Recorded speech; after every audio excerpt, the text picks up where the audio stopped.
Welcome, gentle soul, to another quiet walk through the past. In tonight's story, we drift into the life of Empress Elisabeth of Austria, a woman remembered for her beauty, her sorrow, and the struggles hidden behind palace walls. Perhaps you are listening as your thoughts begin to soften, or maybe you are already lying still, with your eyes heavy and the night settling in around you.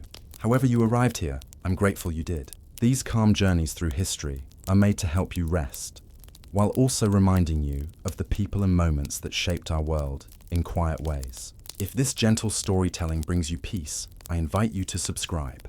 There are countless more nights of history to come, each waiting to carry you into sleep. You are lying still, perhaps with your eyes closed, as history slowly unfolds.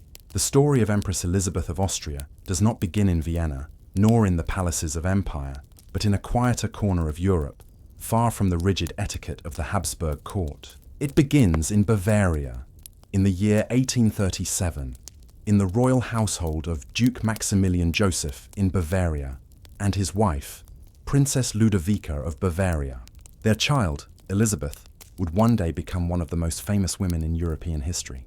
But when she was born, she was simply one of many children in a large, somewhat unconventional noble family. Her birthplace was not a palace in the grand Viennese style, but a more provincial residence, the Herzog Max Palais in Munich, though she would spend much of her youth not in the bustling city, but in the countryside, in the family's estate at Possenhofen on Lake Starnberg. This estate, known simply as Posse, became the defining backdrop of her childhood. It was not the polished environment expected for a girl who would one day become an empress. Rather, it was a rustic, almost bohemian place, surrounded by forest, lakes, and open air. Possenhofen was a castle, yes, but not one of overwhelming grandeur. It was instead a space where children roamed freely. Elizabeth grew up in a family of 8 surviving siblings, and the household was lively, unstructured, and full of contradictions. Her father, Duke Maximilian, was known less for his seriousness and more for his eccentricities. He was fond of poetry, of music, of traveling with a troupe of performing animals, and of slipping away from court duties to live freely in nature.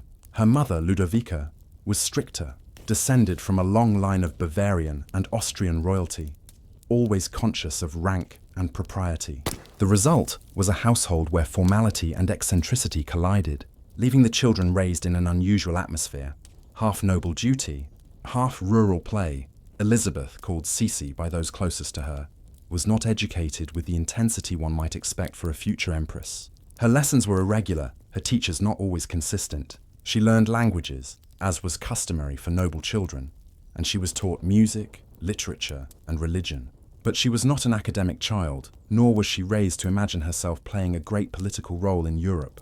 Instead, her life at Possenhofen was filled with riding horses, hiking in the forests, swimming in the lake, and being allowed a freedom rare for young aristocratic girls of her time. She became, from her earliest years, deeply attached to movement, to the outdoors, and to the physical exertion that would later define her habits as empress. Unlike the carefully groomed daughters of more formal courts, Elizabeth was not polished in her manner as a child. Her hair was wild, her posture sometimes careless, her habits more in line with a country child than a royal one. But there was already something striking about her. She was slender, tall for her age, and possessed an air of freedom and natural beauty that would stay with her throughout her life. Her family connections were significant, though she herself was not considered an especially important dynastic figure in her early years. Her mother, Ludovica, was the daughter of King Maximilian I Joseph of Bavaria, making Elizabeth a granddaughter of a king. Through her mother, she was also closely connected to the Austrian Habsburgs. Ludovica's sister, Sophie, was the mother of Emperor Franz Joseph of Austria. This meant that Elizabeth and Franz Joseph were cousins, though at the time of her childhood, no one imagined that this connection would one day place her on the throne of Austria. Her father's influence on her character cannot be understated. Duke Maximilian's eccentricities, his love for traveling circuses, his casual disregard for court formalities, and his preference for spending time among ordinary people, instilled in Elizabeth a lifelong resistance to rigid etiquette.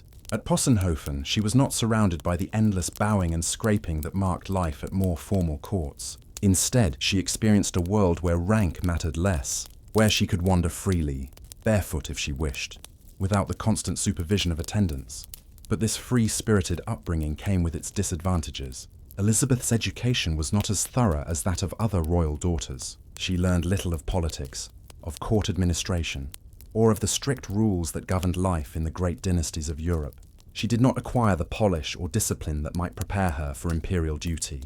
This lack of preparation would later make her position at the Viennese court difficult, even unbearable. As a young girl, Elizabeth was also shy, a trait that followed her into adulthood.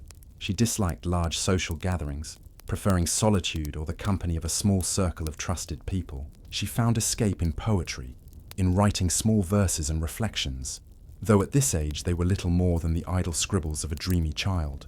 Her sensitivity, her tendency toward melancholy, and her preference for inward reflection were all already visible.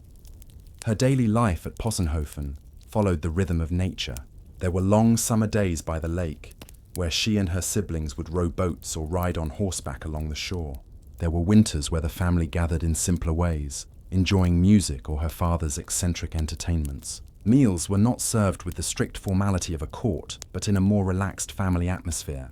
It was, by noble standards, an unpolished upbringing, though one that gave Elizabeth both resilience and a taste for personal freedom. In Munich, the family participated in more formal occasions, but Elizabeth never truly loved the city. She was happiest in the countryside, away from the formality of court life. This longing for nature and for escape would later become a defining theme of her life as empress. When the confines of the Viennese Hofburg palace felt suffocating compared to the freedom of her childhood. Home, her position in the family hierarchy, was neither particularly prominent nor particularly insignificant. She was not the eldest daughter, nor was she destined for an especially grand marriage. That role was meant for her sister, Helene, known as Nene. Helene was considered the more suitable candidate for imperial matches, the better educated, the more polished, the more obedient daughter. Elizabeth was seen as charming, but not especially destined for great things. And so, as she grew into her teenage years, there was little sense that she would play a defining role in European politics. But the currents of dynastic marriage had a way of shifting unpredictably. In 1853, when Elizabeth was just 15, she accompanied her mother and her older sister Helene on a journey to Bad Ischl, a summer retreat in Austria. The purpose of the journey was clear: to present Helene as a potential bride to the young emperor Franz Joseph. Elizabeth was brought almost as an afterthought, a companion for her mother and sister, not as a candidate herself. Yet fate would turn unexpectedly. The emperor, expected to choose Helene, found himself captivated instead by Elizabeth. But that moment belongs to another part of the story. For now, it is enough to rest with the image of Elizabeth as a child of Bavaria, roaming the grounds of Possenhofen, swimming in the cool waters of Lake Starnberg, riding her horse with a sense of freedom that few royal daughters ever experienced. This was the foundation of her character: free-spirited, resistant to constraint, unprepared for the rigid life of a court, yet marked by a natural beauty and a quiet melancholy that would one day capture the attention of an emperor. And as you consider the picture of this young girl in Bavaria, you might begin to wonder, what happens when such a free spirit is suddenly placed in one of the most rigid and formal courts in all of Europe? The year was 1853, and Elizabeth of Bavaria was 15 years old. By then, she was tall, slender, and shy, with long chestnut hair that flowed almost to her knees, and eyes of a grey-blue shade that seemed both distant and gentle. She had grown up in freedom, but her life was about to change, not because of any plan she herself made, but because of the dynastic strategies of her family. Her mother, Ludovica, was a woman keenly aware of rank and alliance. Though her marriage to Duke Maximilian had not given her the prominence of a queen, she retained ambitions for her children. When the young Emperor of Austria, Franz Joseph, reached the age to marry, Ludovica saw an opportunity. He was, after all, her nephew, the son of her sister, Archduchess Sophie of Austria. The Habsburg court expected him to take a bride who could strengthen the dynasty, and Sophie, stern, ambitious, and ever practical, considered it only natural that her son should marry within the family circle. The candidate selected for him was Helene, known as Nene, Elizabeth's older sister. Helene was considered the more suitable of the two daughters, serious, pious, well prepared for the responsibilities of a crown. Elizabeth, though lovely, was not the one meant for such a match. She was merely to accompany her mother and her sister to the emperor's summer retreat at Bad Ischl, serving as a quiet companion while the real focus was placed upon Helene. Bad Ischl, nestled in the Salzkammergut region of Austria, was a place of mountains, lakes, and clean alpine air. It was here that the Habsburgs often spent their summers, away from the formality of Vienna, though still surrounded by courtiers, ministers, and the ever-watchful eyes of Archduchess Sophie. It was in this setting, both intimate and political, that the future of Elizabeth would be altered. When Elizabeth and Helene arrived with their mother, the plan was simple. Helene would be presented to the emperor, and a formal engagement would likely follow. But destiny, or perhaps youthful instinct, played differently. Franz Joseph, at 23, was already a serious and dutiful man. His life was governed by strict discipline, a sense of responsibility instilled in him from childhood, and a devotion to his empire above all else. He was not known for flights of passion or for impulsive decisions. Yet when he first encountered Elizabeth, standing beside her sister, he was struck. Elizabeth was only 15, and she carried none of the polished manners expected of a court candidate. She was shy to the point of awkwardness, often lowering her eyes, her voice barely audible in conversation. She was dressed simply, her mother not having prepared her with the finery of a formal bride presentation. Yet it was precisely this unstudied naturalness, this lack of artificiality, that drew Franz Joseph to her. In her, he saw not merely a dynastic partner, but a person, fragile, youthful, unpolished, and, to him, enchanting. The emperor's mother, Sophie, had intended for Helene to be chosen. She had raised Franz Joseph with a strong hand, shaping his decisions, guiding him toward duty and away from sentiment. But even she could not sway his determination when, after the encounter, Franz Joseph declared that he would marry Elizabeth, and Elizabeth alone. It was in some ways a shocking turn of events. Helene, prepared for the role, was devastated. Elizabeth herself was overwhelmed. She had not come to Bad Ischl expecting to be chosen. She was still very young, barely more than a child in many ways, with little preparation for the responsibilities of an empress. Yet within days the decision was final.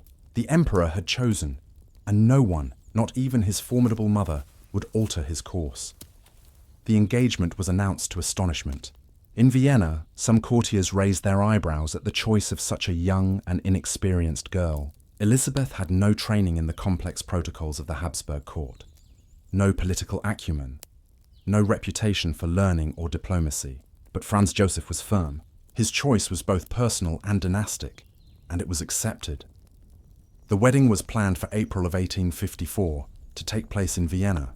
For Elizabeth, the months leading up to the marriage were filled with preparation, though little could have truly readied her for the transformation ahead. She was given lessons in court etiquette, drilled in the rules of behavior, instructed on how to carry herself before ministers, generals, and foreign ambassadors. She was fitted for gowns of white silk, trained to stand still for hours in ceremonies, and taught the rigid hierarchies of who must bow to whom. But beneath these preparations was a young girl filled with both awe and apprehension.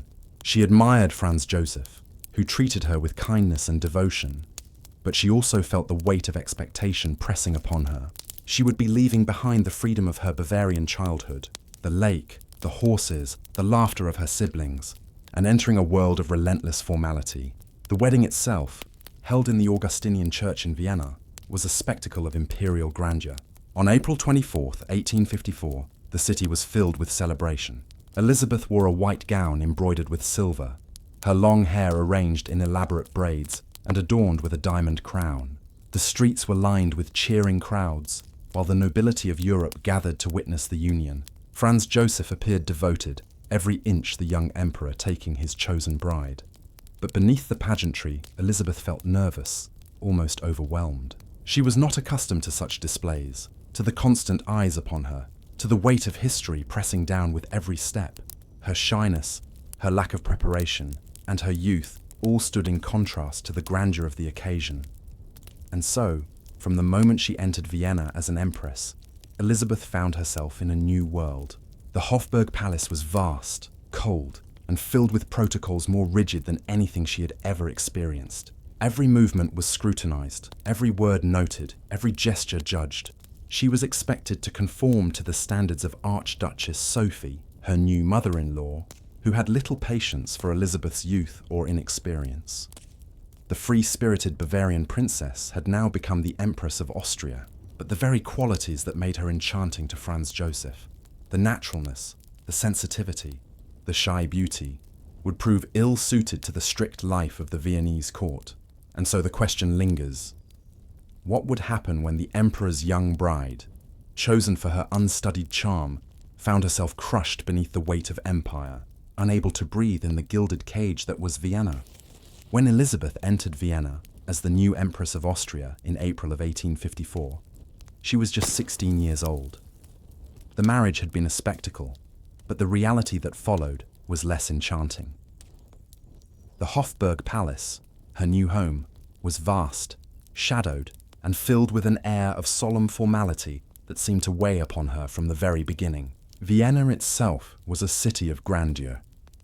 It was a capital that reflected the scale of an empire stretching across Central Europe, binding together peoples of many languages, traditions, and histories.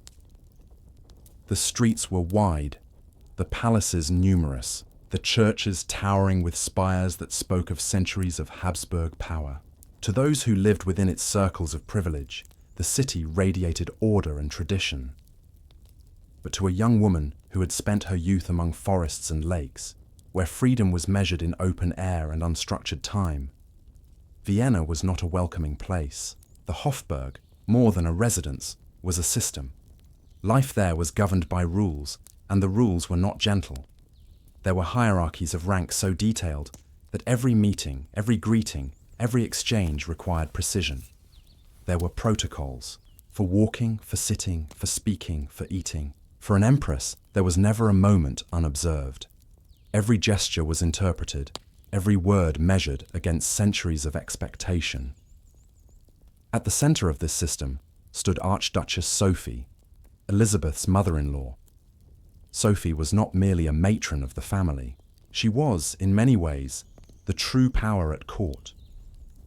Known for her intelligence, her severity, and her unwavering devotion to the Habsburg dynasty, she regarded Elizabeth with skepticism from the beginning. To Sophie, the young empress was inexperienced, unprepared, and unsuitable for the responsibilities of her role. She had wanted Franz Joseph to marry Helene, Elizabeth's sister, and never hid her disappointment at the emperor's choice. The result was a relationship marked by tension. Sophie quickly took control over matters that Elizabeth might have expected to shape as empress. When Elizabeth's first child, a daughter named Sophie, was born in 1855, it was the Archduchess who insisted on overseeing the child's upbringing, effectively removing the infant from Elizabeth's care. It was a pattern that would continue, with Elizabeth's children, leaving her feeling excluded from the most intimate aspects of her role as a mother. For the young empress, this exclusion was painful. She had entered the marriage with hopes of forming a close family, of raising her children with the same warmth she had experienced in Bavaria. Instead, she found herself sidelined, her authority diminished within her own household. The rigid system of the Viennese court treated her less as an individual and more as a symbolic figure, whose appearance and presence mattered more than her personal wishes. Her daily life soon became a routine of ceremonies, audiences, and formal dinners. She was expected to appear in elaborate gowns, her posture flawless, her words polite but limited. The endless line of courtiers and diplomats brought with them obligations that Elizabeth found exhausting. She was shy, often reserved to the point of silence, and in the glittering but stifling atmosphere of Vienna, this shyness was mistaken for aloofness or coldness. Yet, despite her discomfort, Elizabeth became a subject of fascination. Her beauty was already beginning to be noted. She was slender, with delicate features, and her long hair, which reached to the floor when unbound, became legendary.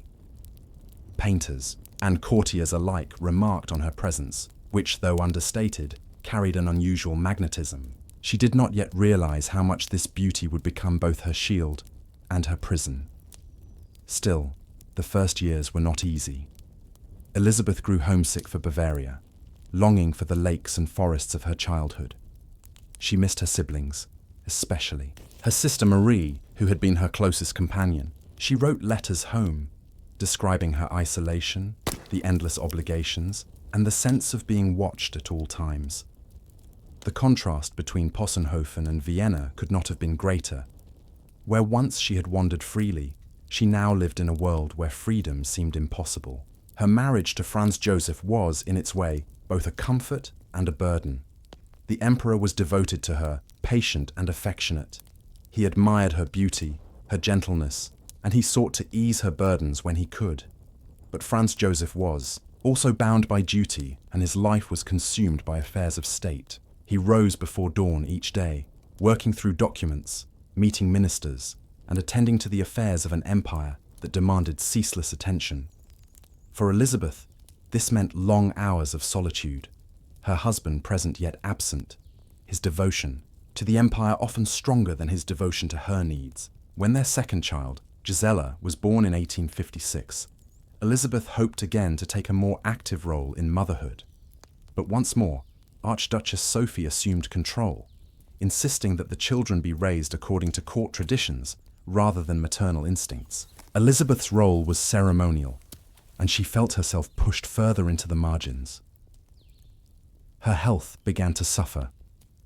She experienced fainting spells, digestive troubles, and persistent headaches. These ailments were partly physical, but they were also tied to her emotional state. The rigid environment weighed on her spirit, and she sought escape in small ways. She took long walks when she could, she rode horses, and she began to pay increasing attention to her physical appearance. Maintaining her figure, preserving her beauty became not only a personal concern, but a form of control, a way of exerting independence in a world where so much was beyond her command. The Viennese court, however, was not forgiving. Gossip circulated about the young empress's shyness, her reluctance to perform social duties, and her fragile health. She was compared unfavorably to other royals who seemed more suited to the demands of empire. Even her role as mother was questioned, with Archduchess Sophie often implying that Elizabeth was too young, too delicate, too inexperienced to raise children properly.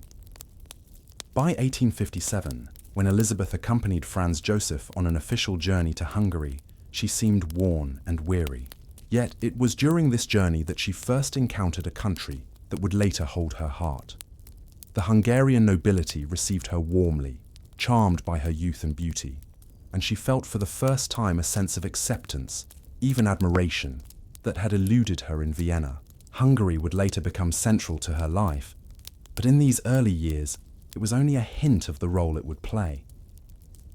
The early period of Elizabeth's reign as empress was marked by contradictions. Outwardly, she was admired as a beautiful young consort, the symbol of imperial grace. Inwardly, she was lonely, constrained, and searching for a sense of belonging. The very qualities that had drawn Franz Joseph to her, her naturalness, her sensitivity, her unpolished charm, were those that made her struggle most within the rigid walls of Vienna. She had entered the marriage by accident, chosen over her sister in a twist of fate. Now, she was beginning to realize that fate's choice had placed her in a life that demanded more than she had ever been prepared to give. And so the question arises, in a court that valued tradition above individuality, how would Elizabeth find a way to endure, and perhaps even to shape her own path, when everything around her seemed designed to suppress her spirit?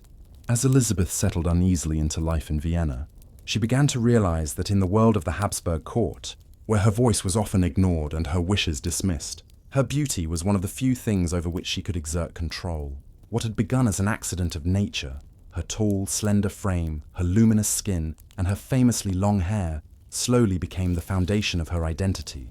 In time, it would grow into an obsession, shaping not only how others saw her, but how she saw herself. From her earliest years at court, Elizabeth was aware of the eyes that followed her. Courtiers whispered of her elegance, visitors praised her delicate features, and painters sought to capture her likeness. Yet behind these admiring glances, Elizabeth felt an unspoken pressure. If she could not dominate the court with authority, if she could not win respect through power or experience, then perhaps she could hold her ground through appearance. through being the embodiment of grace and beauty in an empire that valued image as much as it did order. Her daily routines became rituals of discipline. Perhaps the most famous of these revolved around her hair. Elizabeth's hair was extraordinary, long, thick, and chestnut in colour, falling almost to the floor. Maintaining it required hours each day. She employed a personal hairdresser whose sole task was to care for it, combing and braiding it into elaborate arrangements that would take 2 to 3 hours to complete. During these sessions, Elizabeth often grew restless, but she endured, knowing that the result was part of the image she wished to maintain. Loose strands that fell during the process were collected carefully, preserved as if even they carried significance.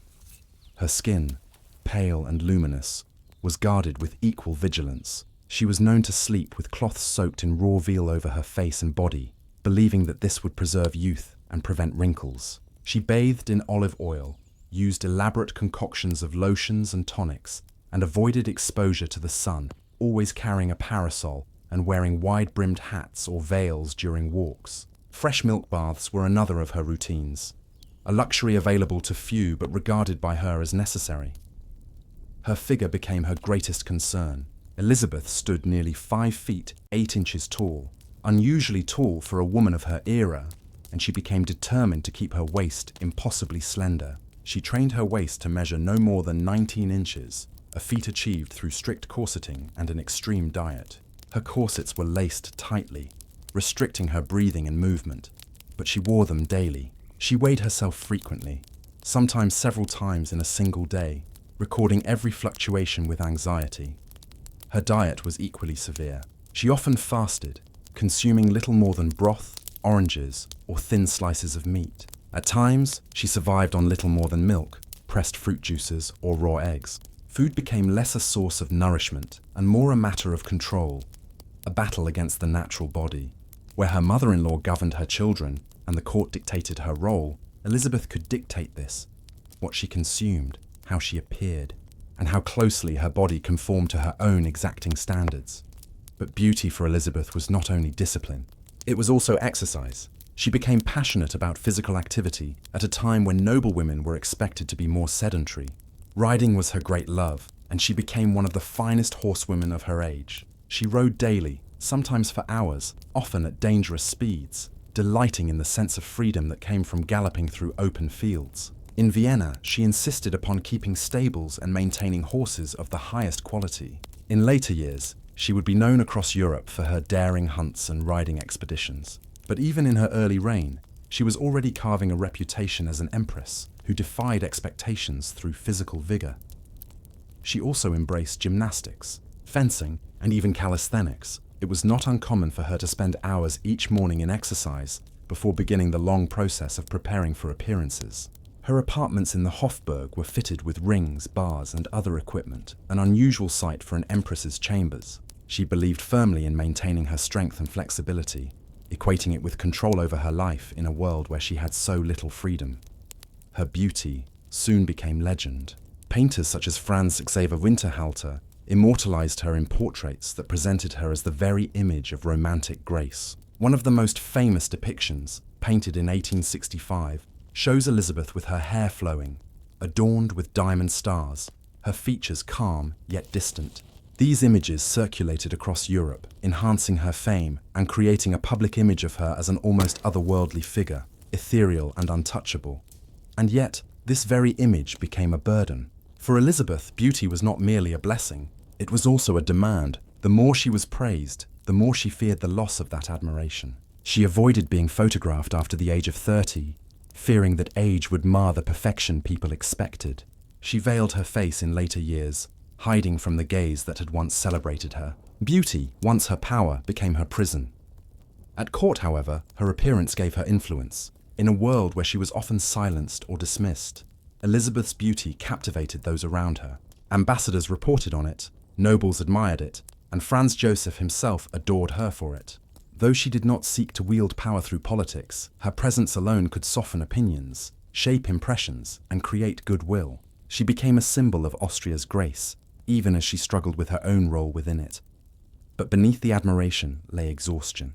Hours of hairdressing, corseting, exercising, and dieting consumed her days. What the world saw as effortless beauty was, in truth, the result of relentless labor and self-denial. For Elisabeth, this was not vanity, but survival. To maintain her image was to maintain control, to assert her individuality in a court that tried to erase it. And so, in Vienna, where she often felt powerless, Elisabeth discovered that her beauty was both a weapon and a shield. It gave her a place in the court, a source of fascination, and a way of exerting her will. Yet it also chained her to routines that consumed her energy and fed her anxieties. The young empress, once a free-spirited child of Bavaria, had begun to turn herself into a figure of legend. But one must wonder, when beauty becomes the foundation of identity, what remains when beauty begins to fade? For all her beauty, discipline, and charm, Elisabeth could not shield herself from the deep sorrows that life would bring. At the heart of her pain was the struggle with motherhood, not simply the natural challenges of raising children, but the crushing weight of court politics, family interference, and above all, devastating loss. Her first child, a daughter named Sophie, was born in 1855. For a moment there was joy and celebration. Franz Joseph adored his new daughter, and the court rejoiced in the continuation of the Habsburg line. Yet from the very beginning, Elisabeth found herself pushed aside. Archduchess Sophie, her formidable mother-in-law, quickly assumed control of the infant's care. The elder Sophie insisted that the young empress was too inexperienced to raise the child properly, and she placed the baby firmly under her own supervision. Elisabeth, still barely out of girlhood herself, felt her child slipping from her arms into the grasp of another. A second daughter, Gisela, was born the following year. Again, Elisabeth was sidelined. Both little girls were raised largely by their grandmother, with Elisabeth permitted only limited access. The arrangement caused her growing anguish. She longed to be a mother, to guide her children with love and gentleness. Yet at every turn, she was told that her place was elsewhere, that the empire came before her instincts. In 1857, Elisabeth accompanied Franz Joseph and the two young daughters on a state trip to Hungary. She was eager for the journey, for she adored Hungary and felt freer there than in Vienna. But what began as a hopeful escape soon descended into tragedy. During the trip, little Sophie fell ill, struck by a sudden fever. Doctors were summoned, but their treatments failed. Within days, the 2-year-old child died in her mother's arms. The loss was shattering. Elisabeth blamed herself, believing that the journey had been too harsh, the conditions too rough. Archduchess Sophie, though grief-stricken herself, allowed her sorrow to sharpen into reproach. She hinted that the empress had been irresponsible, that her romantic attachment to Hungary had endangered the child. For Elisabeth, the accusation cut deeply. The death of her daughter became not only a wound of the heart, but also a source of guilt and conflict that she would carry for the rest of her life. The tragedy left Elisabeth changed. She withdrew from court duties, spending long hours alone in her chambers. She avoided gatherings and ceremonies, speaking little, drifting through the halls of the Hofburg like a figure made of shadow. She became more restless, more determined to escape the rigid life that now seemed only to remind her of loss. 2 years later, in 1858, she gave birth to a son, Crown Prince Rudolf. The empire rejoiced, for at last there was a male heir. Franz Joseph was overjoyed, and for a moment, Elisabeth seemed to find renewed purpose. Yet once again, her role as mother was challenged. Archduchess Sophie seized control of the child's upbringing, just as she had with the daughters. She dictated his routines, his education, even the time his mother was permitted to see him. To Elisabeth, it was as though her children were being taken piece by piece, stolen into a system that left no room for her affection. The tension grew unbearable.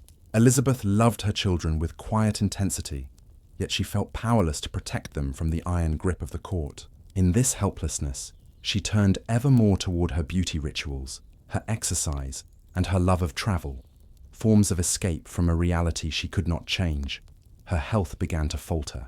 She suffered from bouts of coughing, exhaustion, and dramatic weight loss. Doctors prescribed rest cures, tonics, and long stays at spas, but her ailments seemed as much of the soul as of the body.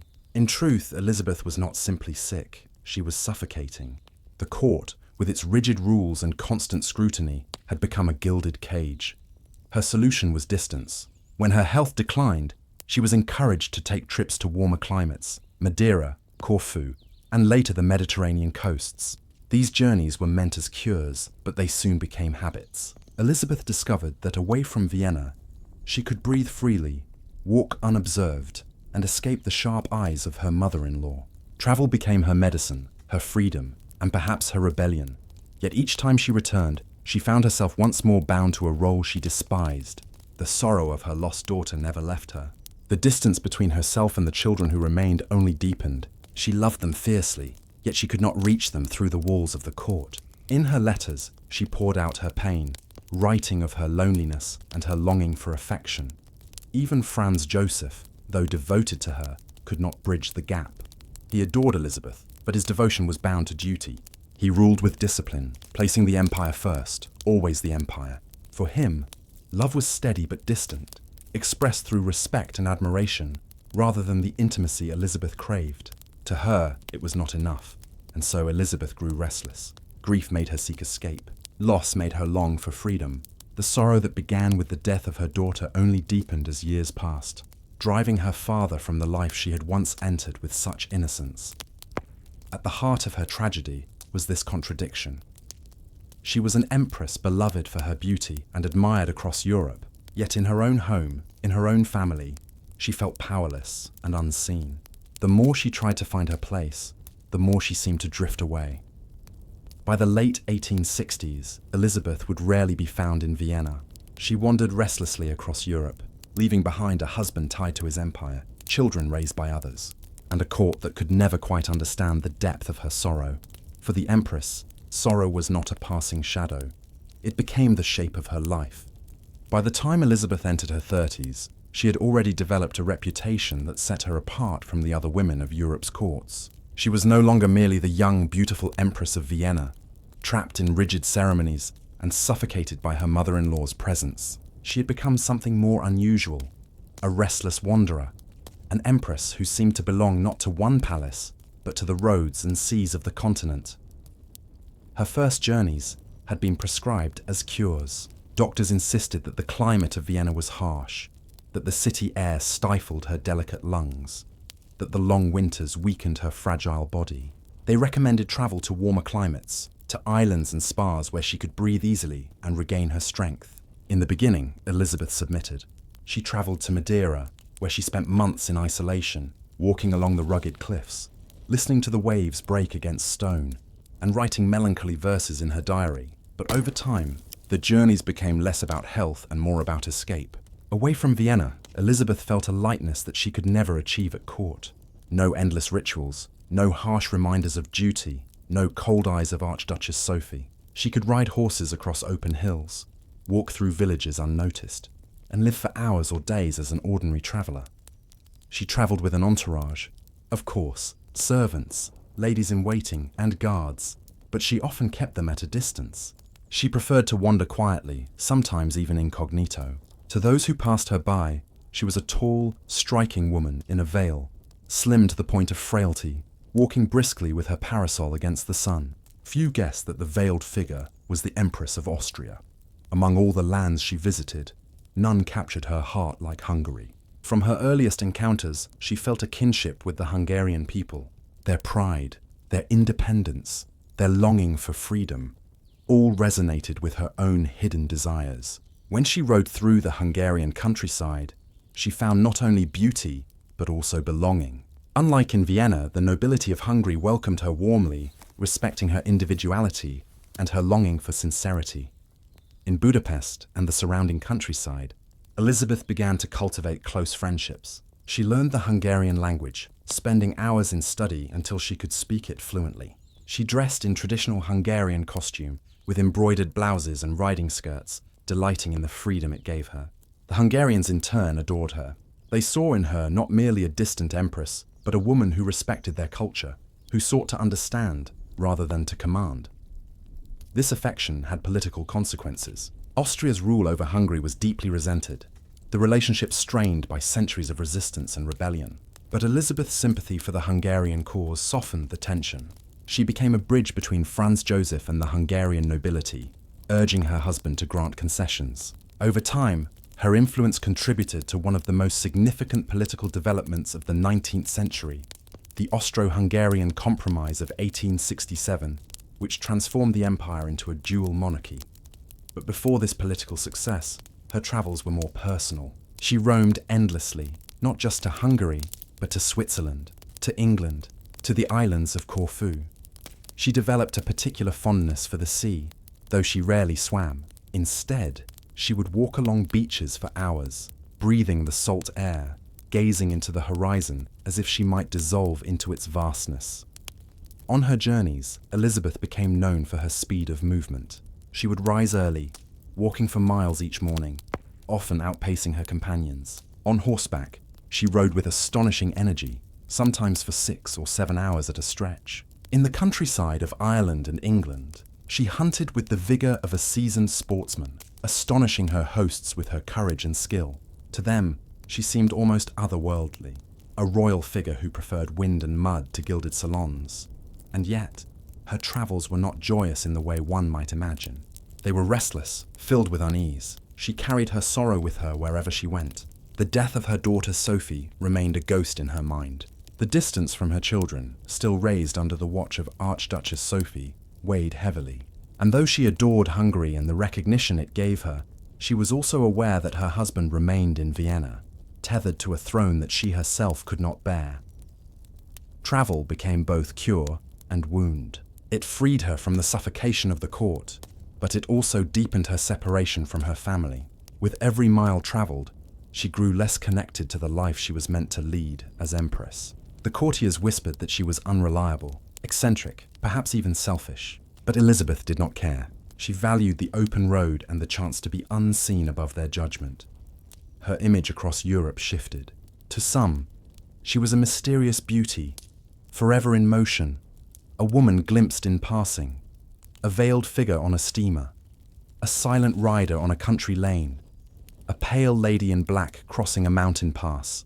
To others, she was a symbol of longing, a noblewoman who, despite wealth and power, sought only solitude. It was during these years of restless wandering that Elisabeth began to cultivate the habits that would define her later life. Veils, anonymity, long hours of solitude, endless walking. They were not yet obsessions, but they were growing patterns, responses to a life that offered her little control.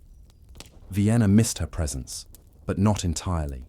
Franz Joseph loved her deeply, yet he accepted her absences with resignation. He remained tied to his duties, while she drifted farther into the realm of the unattainable. Their marriage became less of a partnership and more of a polite distance, a ruler at his desk, an empress on the road. For Elisabeth, the road was a kind of answer, though not a final one. She believed that movement could dull her pain, that the constant change of place might quiet the sorrow that sat heavily on her heart, and so she travelled, ever further, ever longer, fleeing not only the court but perhaps herself. But what happens when a life becomes a series of escapes? When every journey is not towards something, but away from something else? By the late 1860s, Elisabeth's restlessness had become something more than personal longing. Her wanderings, her affinity for Hungary, and her quiet sympathy for its people placed her in a position that was both unusual and powerful. Though she often seemed to reject politics, Elisabeth's presence in Hungary and her affection for its culture carried weight that few could ignore. Hungary's relationship with the Austrian crown had long been fraught. Since the failed revolution of 1848, the Hungarians had simmered under imperial control, their pride wounded, their independence curtailed. Franz Joseph, though young when he ascended the throne, had been shaped by that revolt. He was stern and cautious, unwilling to concede too much to a people who had once rebelled against him. For years, the Empire and Hungary remained in a tense stalemate, bound together but unwilling to embrace one another. Into this impasse stepped Elisabeth, not as a stateswoman, not with speeches or decrees, but as a woman who listened. She rode among Hungarian nobility, spoke their language, dressed in their traditional clothing, and offered respect where others offered command. The Hungarians adored her for it. They called her their guardian angel, their queen in waiting. Even before any formal title was given, her sympathy became a bridge. Franz Joseph, though cautious, trusted his wife's instincts. He saw how Hungary loved her, how her presence softened their resentment. In private, she urged him to find a compromise, to grant Hungary the autonomy it sought. She did not argue as a politician might, with numbers or demands. Instead, she spoke of reconciliation, of healing, of unity built not on force but on respect. The turning point came in 1867. After years of negotiation, Franz Joseph and the Hungarian leaders reached an agreement, the Austro-Hungarian Compromise. The empire was divided into two equal halves, Austria and Hungary, each with its own parliament, its own institutions, but united under one crown, one army, and one foreign policy. It was not independence, but it was dignity, and for the Hungarians it was enough. The compromise was sealed not only with documents, but with ceremony. In June of that year, Franz Joseph and Elizabeth travelled to Budapest to be crowned King and Queen of Hungary. For Elizabeth, it was the fulfillment of a bond she had nurtured for years. She donned the traditional Hungarian coronation dress, heavy with embroidery and jewels, and walked with a grace that captured the hearts of all who watched. The ceremony itself was steeped in history. In the great Matthias Church, under vaulted ceilings and amidst the ringing of bells, the royal couple took their oaths. Franz Joseph swore to uphold the rights of Hungary, to respect its parliament, its traditions, its laws. Elizabeth, too, was crowned, not merely as consort, but as Queen of Hungary in her own right. The people poured into the streets. Crowds filled Budapest, waving flags, singing songs, cheering for the woman they considered their true queen. For once, Elizabeth seemed radiant, not only for her beauty, but for her place among them. In Hungary, she was not a prisoner of court rituals, not a shadow slipping away to avoid duty. She was beloved, celebrated, seen. Her bond with Hungary deepened in the years that followed. She spent more time there than in Vienna, often retreating to the countryside estates where she could ride freely and live with a sense of ease. In Buda and Gödöllő, she felt at home, surrounded by the language, the customs, and the people she cherished. For Hungary, her influence was profound. She softened the image of the Habsburgs, transforming them from foreign rulers into partners. Her affection was genuine, and the Hungarians knew it. They trusted her, and through her, they extended trust, however cautious, to her husband. In this way, Elizabeth helped to hold together a fragile empire, not through command, but through affection. Yet even in triumph, Elizabeth's nature remained restless. She could not anchor herself fully, even in Hungary. Though she loved the land and the people, she continued her wanderings, travelling across Europe, seeking solace in movement. Her role as Hungary's queen gave her a sense of purpose, perhaps even pride, but it could not erase the sorrows that had shaped her life. Still, the coronation of 1867 marked one of the rare moments when Elizabeth seemed truly fulfilled. For once, she was not only admired for her beauty, but also respected for her influence. She was more than a figure in the shadows of Vienna. She was a queen who had helped shape history, even if quietly, even if unwillingly. And yet, beneath the applause, beneath the crowns and ceremonies, one question lingered. Could this sense of belonging last? Or would Elizabeth once more feel the pull of sorrow and distance that had defined her life until now?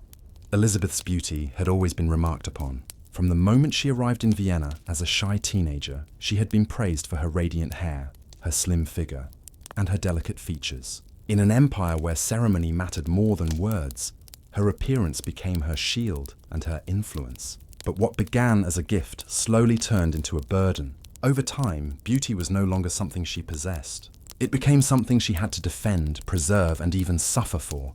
She was naturally tall and slender, but she was not content to let nature take its course. She feared aging, feared weight gain, feared that the admiration of the world might fade if she allowed her body to change. By her 30s, Elizabeth had already begun to wage war against herself in order to preserve the image that others expected of her.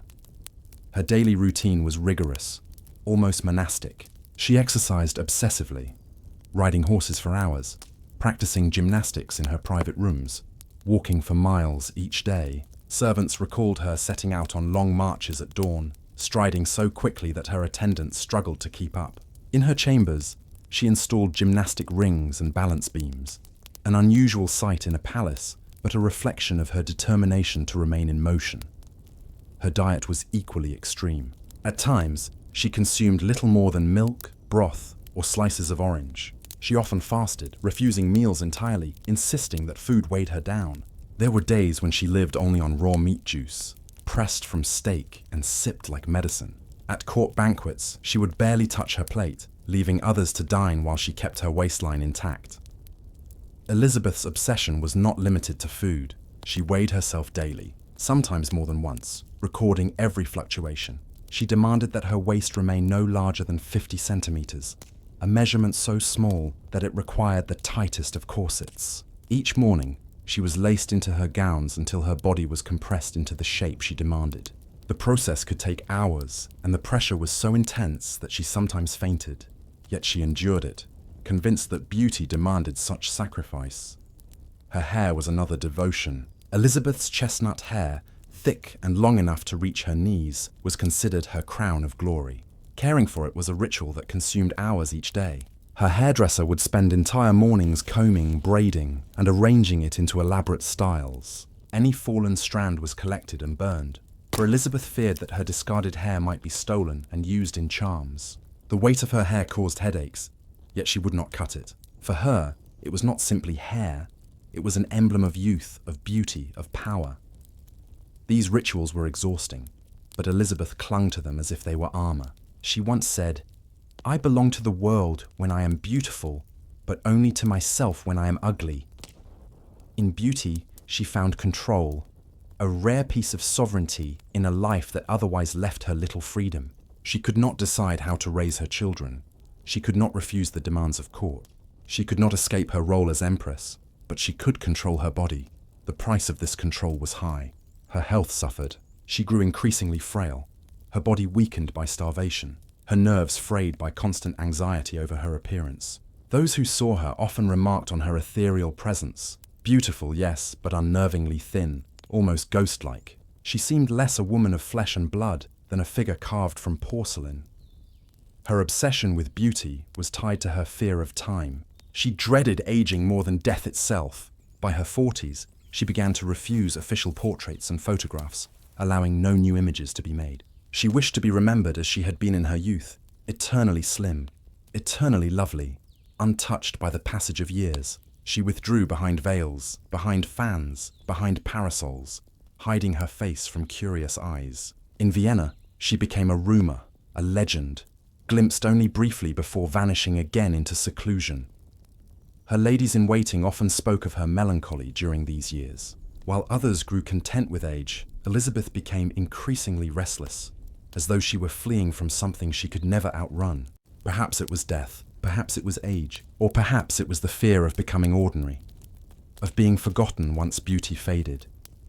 In the eyes of the world, she remained a vision, an empress of incomparable loveliness, admired wherever she appeared. But in private, Elisabeth bore the weight of her own expectations, her own hunger for perfection. She had transformed beauty into a cage as confining as the court she had once fled. And so one must wonder, was Elisabeth preserving her beauty, or was her beauty consuming her? When the rituals of beauty could not quiet her mind, Elisabeth turned to words. Hidden from the court and often from her own family, she poured her thoughts into writing. Poetry became her refuge, her way of shaping sorrow into something she could hold. Unlike her public image, which was carefully guarded and polished, her poems revealed the inner currents of a restless and melancholy spirit. Elisabeth's verses were not meant for an audience. She rarely showed them, and many remained locked away, discovered only after her death. They were private confessions, written in long hours of solitude, during restless nights in foreign hotels, or while sitting beside the sea. Through them, she allowed herself to speak honestly about death, about freedom, about the emptiness she felt in her gilded life. Her style was heavily influenced by the German Romantic poets she admired, particularly Heinrich Heine. She devoured his works, often carrying his verses with her on her travels. From Heine, she inherited a tone both lyrical and ironic, filled with longing, but also with a sharp awareness of life's contradictions. She even referred to him as her spiritual twin. In her own writing, Elisabeth often described herself as a wanderer, a shadow passing through the world, unseen and unanchored. She compared herself to a ship at sea, always in motion, never finding a harbour. The theme of death appeared again and again, not as something to fear, but as a kind of release. To her, death was not an enemy, but a friend, a quiet escape from the weight of duty, from the endless demands of beauty, from the grief she carried like a second skin. Her poems also revealed her fascination with anonymity. She longed to dissolve into the world, to be a nameless figure in a crowd, unburdened by the title of Empress. In verse, she imagined walking freely without recognition, her identity hidden, her life her own. In reality, she often sought this by wearing veils, by traveling incognito, by refusing portraits. But in her poetry, the dream became complete. Some of her writings were darker still. She spoke of herself as cursed, as a prisoner of destiny, bound to a role she never chose. She described her crown not as an honor, but as a weight pressing down upon her. Even love in her poetry was fragile, fleeting, something she could never quite touch. Yet her words were not without beauty. They were filled with images of nature, mountains, seas, storms, and stars. She compared her own moods to shifting winds, her longings to the tide. In this way, her writing reflected the landscapes she wandered through. Just as she traveled restlessly across Europe, so too did her verses wander through thoughts of loss and longing. Those closest to her sometimes caught glimpses of this inner world. A trusted lady-in-waiting might find scraps of paper left behind, filled with lines that spoke of despair. Franz Joseph, though devoted to his wife, was rarely granted access to these writings. He admired her, loved her, even indulged her eccentricities, but he did not share the private world of her poetry. That realm belonged to Elizabeth alone. In an age when queens and empresses were remembered for diplomacy or grandeur, Elizabeth's secret ambition was different. She dreamed of being remembered as a poet, as a soul who gave voice to sorrow. Yet she knew her position would overshadow her words. She once wrote bitterly that history would see her only as a beauty, never as a thinker. In this, she was both right and wrong. Her verses remained obscure for decades, but when they finally came to light, they revealed the depth of a woman long misunderstood. The act of writing gave her a strange kind of balance. It did not cure her melancholy, but it allowed her to release it. Each poem was a quiet confession, a whisper of the grief and hunger she carried. In a world where she could control so little, her words belonged only to her. And yet, one must wonder, did Elizabeth write to understand herself, or did she write to escape herself? Was poetry her mirror, reflecting the truth she could not speak aloud? Or was it a doorway, leading her further into the shadows of her own longing? You begin to notice that Elizabeth's life was marked by movement. More than an empress, more than a mother, she became a traveller, restless, unanchored, almost nomadic. Her wanderlust was not the playful longing of a tourist. It was closer to compulsion, a way of fleeing from shadows that followed her wherever she went. From the earliest days of her marriage, Elizabeth had struggled against the confines of Vienna and the rigid walls of court life. Each ritual, each bow and curtsy, each hour spent in stiff clothing beneath the eyes of courtiers, made her feel less like herself. She longed for air, for silence, for open landscapes. When palace corridors closed in around her, the road became her escape. She travelled in carriages, in private trains, and later by ship. The routes stretched further each year, until she seemed to live more on the move than at rest. To the public, her journeys were seen as signs of fragility, doctor's orders perhaps, or the delicate nerves of a troubled empress. But to Elizabeth, travel was survival. It was only in motion that she could breathe. Her favourite destinations tell you much about her state of mind. She returned often to Corfu, where the sea was bright and the air was warm. There she commissioned a villa, a Kilian, built high above the water, surrounded by gardens of olive and cypress. She dedicated it to the hero Achilles, a figure of both strength and tragedy. From the balconies of a Kilian, she could look out at the endless horizon and feel, at least for a moment, free. England, too, held a special place in her restless journeys. She admired the countryside, the rolling estates, the green fields far removed from Viennese formality. She hunted there, relishing the freedom of galloping across fields, the wind tugging at her hair, her horse straining beneath her. To the English nobility, she appeared as a curious figure, an empress who preferred mud and rain to jewels and banquets. Switzerland became another refuge, especially in her later years. The lakes and mountains seemed to reflect her own moods. Still one moment, storm-tossed the next. She walked there endlessly, sometimes for hours, her slim figure wrapped in black, her face hidden behind veils. The people who saw her often did not know who she was. She appeared like a passing shadow, an anonymous wanderer, though she was one of the most famous women in Europe. But her wanderlust came at a cost. The empire grew used to her absence. Franz Joseph remained in Vienna, steady, dutiful, while Elizabeth vanished for months at a time. The emperor wrote her tender letters, pleading for her return, yet he rarely opposed her. He knew her spirit could not be contained, and so he let her go, again and again. For her children, the absence was more painful. Her eldest daughter, Sophie, had died in childhood, a wound that never healed. Her surviving children grew up mostly under the care of governesses and relatives. To them, Elizabeth was often more an idea than a presence, an admired mother, but a distant one. The tragedy of her son, Crown Prince Rudolf, would later cast this distance in darker shadow. But during these years of restless travel, Elizabeth convinced herself that her children would be better raised by others. She was too fragile, too unstable, too much a wanderer. Her wanderlust was also practical in one sense. It shielded her from the suffocating gossip of Vienna. At court, every detail of her appearance, every gesture was dissected. On the road, she could vanish. She traveled incognito when she could, using false names, moving quietly from one hotel to the next. For a woman so famous, she worked tirelessly to avoid recognition.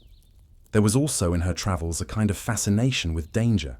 She would walk alone, veiled and unguarded, despite warnings from her entourage. She dismissed the risks of being an empress without escort, as if anonymity itself could protect her. To her, the true danger was not assassination, but suffocation, being trapped in the endless performance of imperial duty. Everywhere she went, she left behind impressions of mystery. Hotel staff whispered about the strange noblewoman who ate little, spoke less, and spent her days walking in silence. Gardeners saw her pacing paths for hours, her face pale, her posture erect, as if chasing a thought too elusive to catch. To the people she passed, she was both someone and no one at all.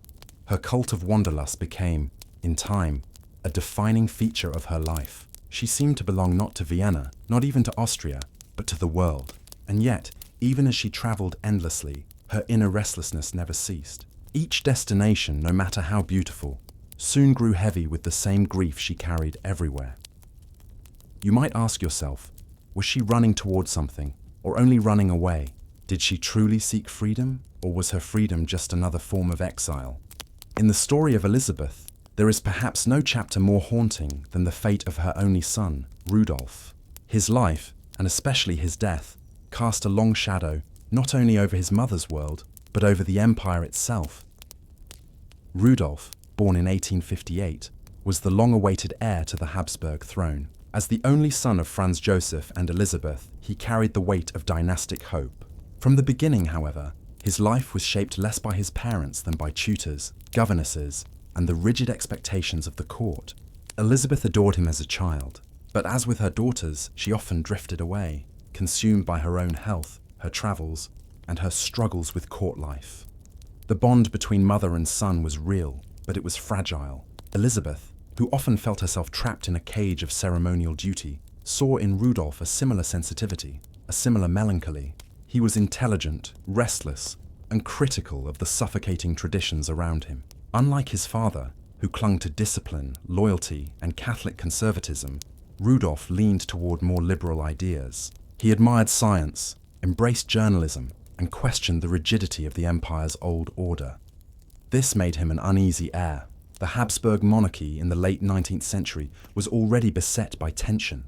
Nationalist movements were rising, old alliances shifting, the empire itself fracturing along ethnic lines. Franz Joseph believed survival depended on discipline and unity.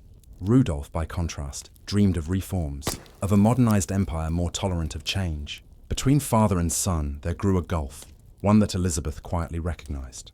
She too had never fit comfortably into the strict mold of the Viennese court. In Rudolf's doubts, she saw her own reflections. Yet Elizabeth was absent for much of his youth. By the time Rudolf grew into manhood, he was, like his mother, deeply lonely. His marriage to Princess Stephanie of Belgium did little to ease his unrest. The union, arranged for dynastic reasons, quickly soured. Rudolf was moody, impatient, often cruel in his words. Stephanie, young and inexperienced, could not soften him. Their relationship grew cold, marked more by duty than affection. Rudolf began to drift. He sought companionship elsewhere, in salons, in affairs, in the arms of women who understood his hunger for escape. He turned to politics in secret, writing anonymous articles criticizing his father's policies.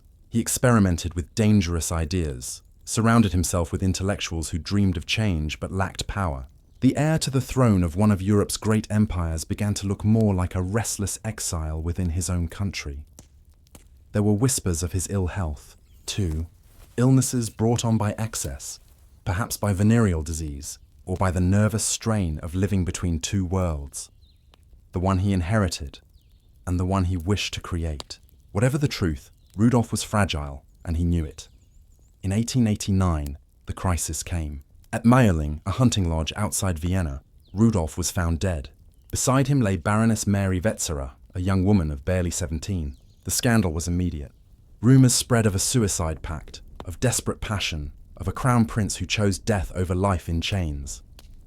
For Franz Joseph, the news was devastating. He had lost his only son, the heir upon whom the future of the empire depended. For Elisabeth, it was a wound she never truly recovered from. She had long carried grief. The death of her daughter Sophie years before had left scars.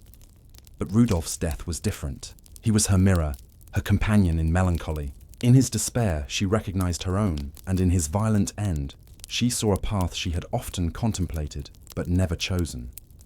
The details of Mayerling remain clouded in secrecy. Official reports softened the truth, seeking to preserve dignity.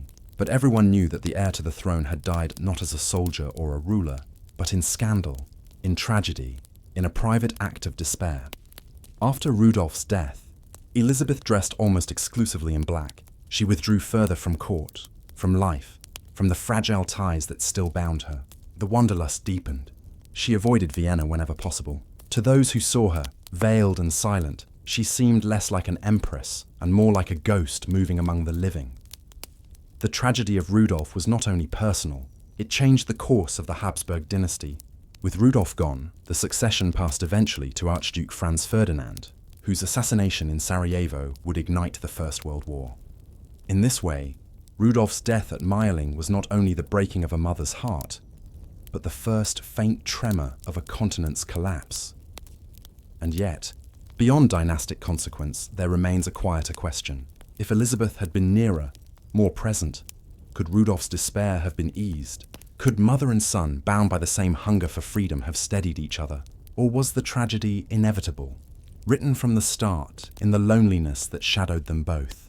After the death of Rudolf at Mayerling, nothing in Elisabeth's world was ever quite the same. You could say she had always lived with a quiet sorrow, but now it deepened into something heavier, something closer to a permanent shroud. She withdrew almost completely from the life of the Viennese court. Once before, she had resisted its rigid ceremonies, escaping into travel and solitude.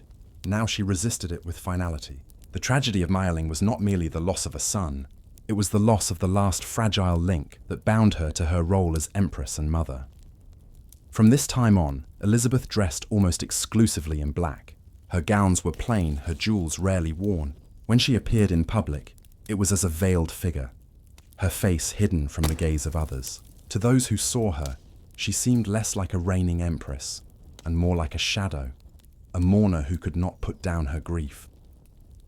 She spoke little of Rudolf, yet he was never far from her thoughts. In her poetry, in her silences, in the restless way she walked for hours at a time, she carried his memory. She blamed herself, though she never said it openly. She had not been near him in his final months, and she knew he had inherited her same restlessness, her same melancholy. In her heart, she wondered if her distance had allowed his despair to deepen. Franz Joseph, for his part, buried his grief in duty. He continued as he always had, presiding over ceremonies, signing documents, receiving ambassadors. But Elisabeth did not follow him into the routines of survival. She turned further inward. Husband and wife, though bound by tragedy, grieved in different worlds. Elisabeth's wanderlust, which had once seemed eccentric, became now almost a form of exile. She wandered across Europe, travelling more often and staying away longer. She visited Corfu. She stayed in Switzerland. She returned to England. Each place offered a temporary refuge, yet nowhere did she remain for long. Perhaps she believed that motion could keep her from sinking too deep into sorrow. Perhaps she simply could not bear to stay still in Vienna, where every corridor, every room, every familiar face reminded her of Rudolf's absence. She found solace in solitude. Her walks lengthened, sometimes lasting hours, her figure wrapped in black, her steps steady, her her gaze downward. She seemed to disappear into landscapes, forests, gardens, lake shores, until those who saw her described her almost as a ghost. Her health, never strong, grew more fragile. The strict diets she followed weakened her further, but she refused to abandon them. In some way, her discipline of hunger became an outward expression of her grief, as if she could only survive by diminishing herself, by slowly fading. There were still formal appearances, of course. She was Empress after all, but these were rare, and when they occurred, she stood apart, veiled, silent, distant. Courtiers spoke of her as a figure both revered and unreachable. She was admired, pitied, and whispered about in equal measure. And yet, beneath her mourning, there remained flickers of the same restlessness that had shaped her life. She wrote poetry with greater intensity, much of it preoccupied with death. She spoke of life as a burden, of death as a liberation. The thought of leaving the world, of joining Rudolf in silence, seemed to hover in her words. At the same time, she still sought distraction in movement. She continued to travel incognito, using false names, hiding her identity, slipping into hotels as if she were an ordinary widow rather than an empress. These disguises gave her a strange kind of relief. For brief moments, she could be no one. She could belong to herself. But even in her travels, danger followed. She refused heavy protection. She walked alone in cities, veiled but recognizable to those who looked closely. She dismissed warnings about assassination, almost as if she welcomed the possibility. It is easy to wonder if, after Mayerling, she no longer valued her life in the way she once had. The empire, meanwhile, moved on without her. With Rudolf gone, the succession shifted, eventually settling on Archduke Franz Ferdinand. The world around Elizabeth continued its slow march toward crisis, but she remained outside it, wrapped in her personal mourning. The image of Elizabeth in these years is striking. A tall, slender woman always in black, her face hidden, her figure gliding through corridors, through gardens, through foreign hotels. To many, she seemed already half absent, as though she belonged more to the realm of memory than to the present world. And so you might ask, was Elizabeth, in these years after Mayerling, still living at all? Or had she already chosen a kind of living death, waiting only for fate to release her fully? In the years after Mayerling, Elizabeth seemed to move further and further away from the world she once inhabited. She had never been comfortable as a public figure, but now her withdrawal became almost absolute. To those who observed her, she no longer appeared as an empress of flesh and blood, but as a veiled silhouette, a figure shrouded in black, slipping quietly through the edges of her empire. She dressed exclusively in mourning attire, long black gowns, heavy fabrics that hid her once celebrated figure, and always a veil that concealed her face. Where once courtiers had spoken endlessly of her beauty, now they spoke of her disappearance. The face that had defined her legend was rarely seen. Instead, it was hidden beneath layers of dark cloth, glimpsed only in outline. Elizabeth herself encouraged this vanishing act. She refused portraits, turned her back on photographers, and carefully avoided being depicted in her later years. She did not wish the world to see her aging face. In her mind, beauty had been her prison, and she would not allow its decline to become her humiliation. Instead, she chose invisibility. Travel remained her constant companion. Rarely at Schönbrunn, rarely in Vienna, she drifted between countries. In Corfu, she walked through the gardens of her villa, her gaze fixed on the sea. In Switzerland, she paced the shores of Lake Geneva, her black figure mirrored in the still water. In England, she rode horses with the same fierce energy as in her youth, though her body was no longer as strong. To the public, she became a mystery. Reports of her movements were often little more than rumors. A guest at a hotel might mention a tall woman in black, veiled, who walked alone for hours. A local villager might recall seeing her pass by silently, her steps quick and steady, her head lowered. She appeared, then disappeared again, always moving, never staying. Her attendants grew accustomed to this restlessness.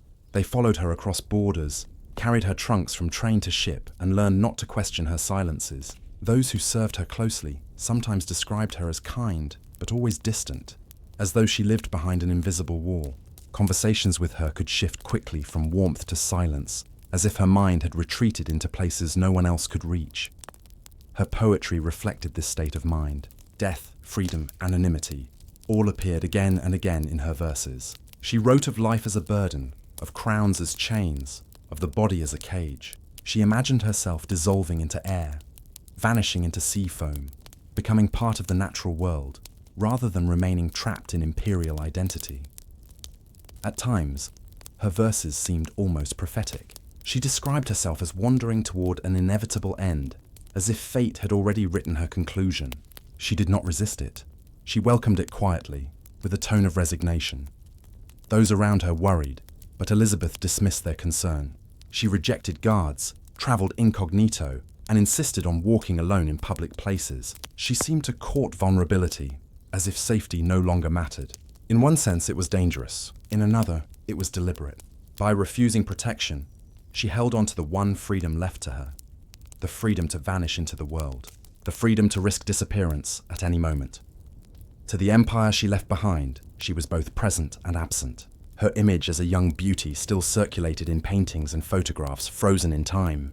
But the real woman, veiled, silent, wandering, was rarely seen. People whispered of her like a legend, half real, half myth. She was the Empress, yet she had erased herself from view. Her life had become a paradox. She was one of the most famous women in Europe, yet she lived like a stranger, drifting through hotels under false names, hiding her face from recognition. She was the sovereign of a great empire, yet she chose to live like a widow in exile. And so, by the end of the century, Elisabeth of Austria was not a ruler in the traditional sense. She was a presence felt only through absence, a shadow who crossed borders, a veiled figure who walked endlessly without destination.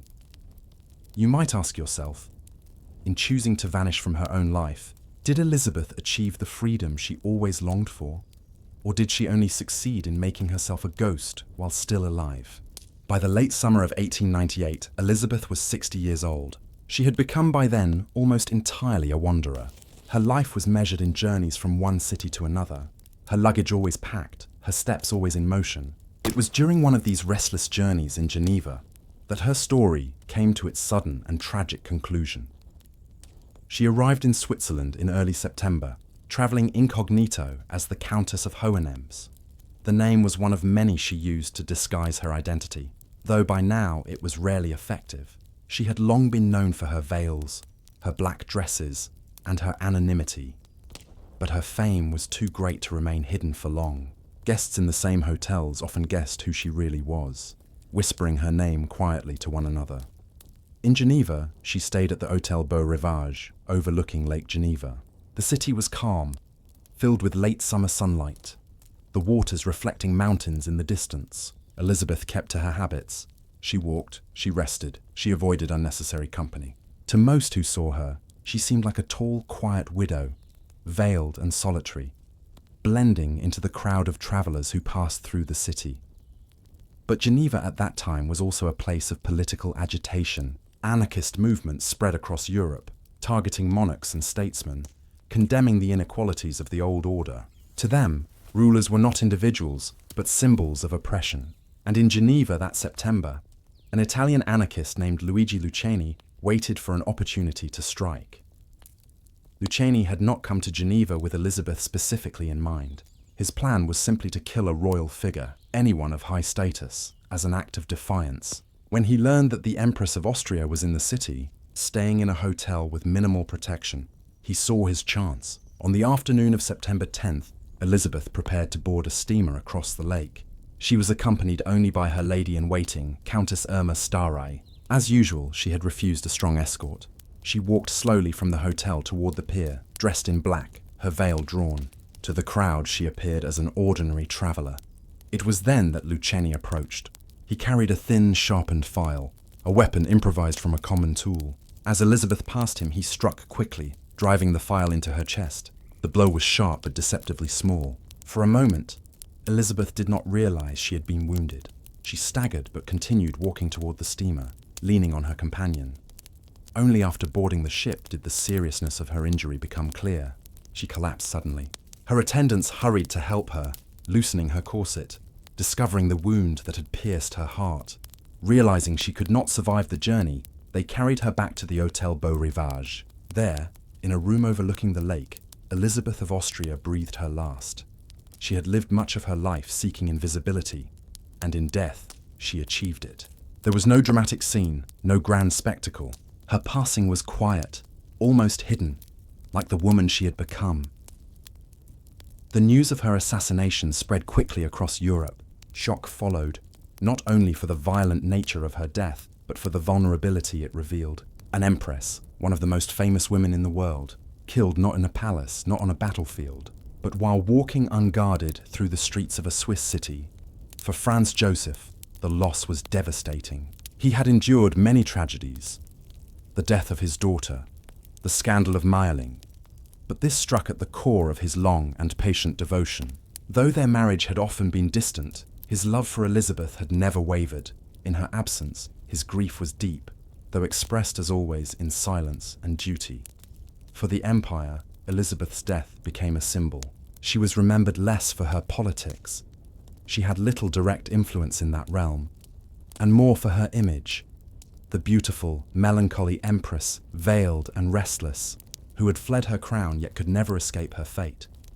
In death, her contradictions grew sharper. She was admired for her beauty, yet she had hidden it. She was celebrated as empress, yet she had rejected the public role. She longed for freedom, yet her life ended in violence. Lucheni, her assassin, was quickly captured. When asked why he had killed her, he answered not with personal hatred, but with ideology. To him, she was a symbol of monarchy, nothing more. He had not known her, had not cared for her struggles, her wanderings, her grief. For him, the act was political. For her, it was the end of a long journey towards silence. And so Elisabeth's story concluded not in Vienna, not in her beloved Hungary, not even in her villa at Corfu, but in a quiet Swiss hotel room, far from the empire she once embodied.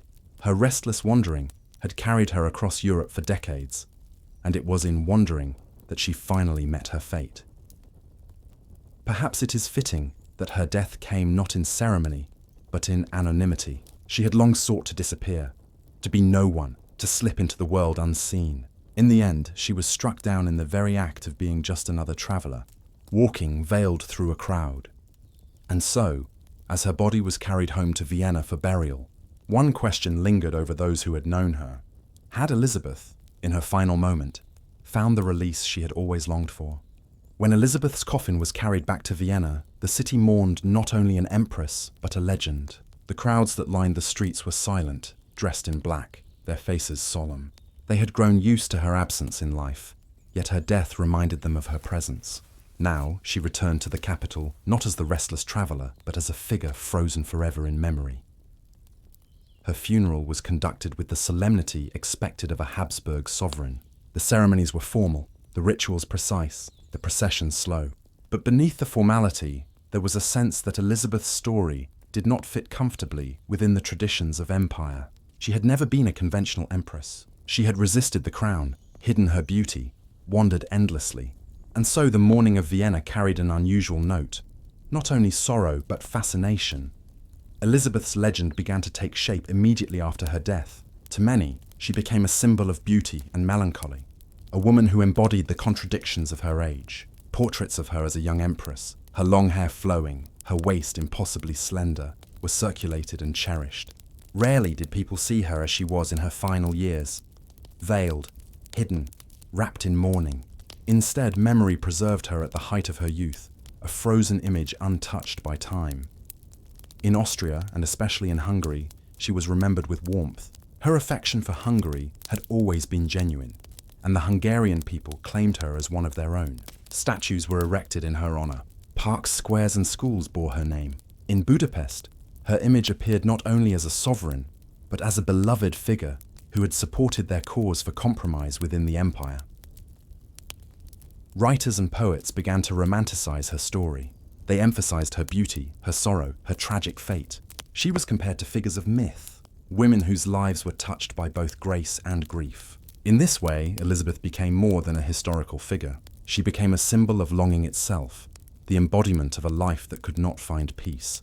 Her poetry, discovered and published after her death, added further layers to the myth. Readers found in her verses the voice of a woman who had spoken honestly of her despair, her desire for freedom, her fascination with death. In those words, people saw not only a queen, but a soul. They imagined her as both prisoner and dreamer, bound by duty yet yearning for escape.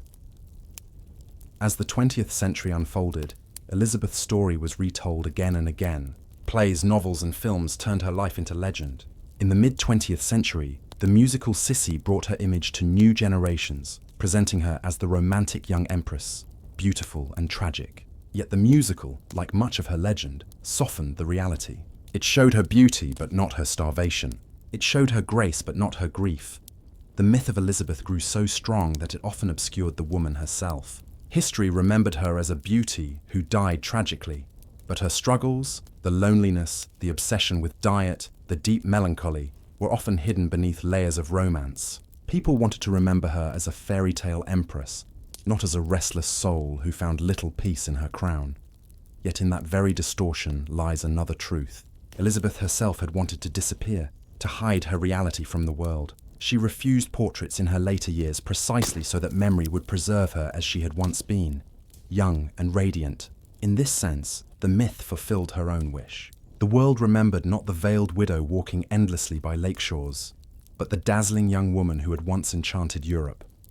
Her death, too, became part of the myth. Struck down by an anarchist's hand, she was remembered as a victim not of her own choices, but of fate. People spoke of her assassination as though it were destiny, the tragic end to a life already marked by sorrow.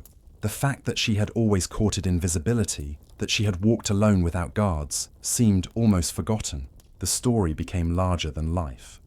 Even today, Elizabeth remains one of the most enduring figures of 19th century Europe. Statues of her stand not only in Vienna and Budapest, but in Geneva, at the very spot where she fell. Her face, painted and photographed, still gazes out from postcards and souvenirs. Museums preserve her dresses, her jewels, her handwritten poems. Her legend has become part of the cultural memory of Austria, Hungary, and beyond. And yet, for all the admiration, her life remains a paradox. She longed to be invisible, yet she is remembered endlessly. She sought freedom, yet her name is tied forever to the empire she resisted. She starved her body, hid her face, fled her duties, but in doing so she created a myth greater than herself.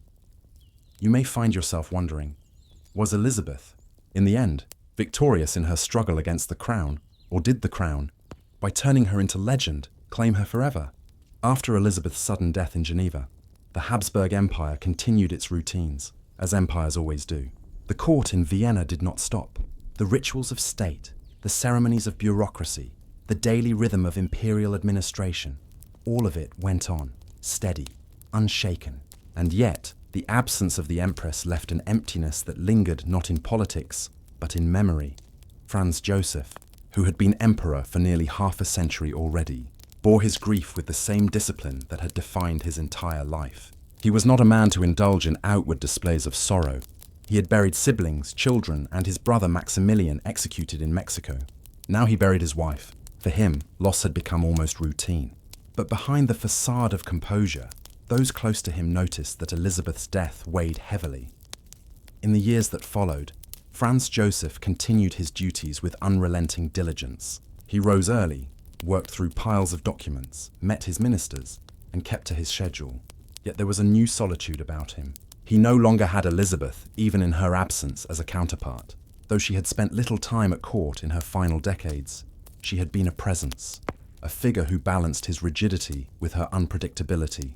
Without her, the emperor seemed more alone, more fixed in the machinery of his own rule. The empire itself, meanwhile, was entering its final decades. The Austro-Hungarian Compromise of 1867, which Elizabeth had quietly supported, remained in place. Hungary retained its dual monarchy status, and Hungarians remembered Elizabeth as their advocate. In this way, her legacy lived on in politics, though her influence was mostly symbolic. She had not drafted laws or managed parliaments, but her affection for Hungary softened tensions. After her death, Hungarians continued to honor her as the empress who had stood by them in their struggle for recognition. In Vienna, Elizabeth's image took a different shape. The city, always a place of ceremony and tradition, remembered her in marble and bronze. Statues were erected, memorials built, but the court itself remained largely unchanged. Its routines were rigid, its hierarchy unmoved by the loss of an empress who had never quite accepted her role. The Habsburg monarchy faced growing challenges in the years after her death. Nationalist movements pressed for autonomy, Czechs, Slovaks, Croats, and Italians demanded recognition. The empire, vast and diverse, was increasingly difficult to manage. Franz Joseph, aging and set in his ways, sought stability through routine.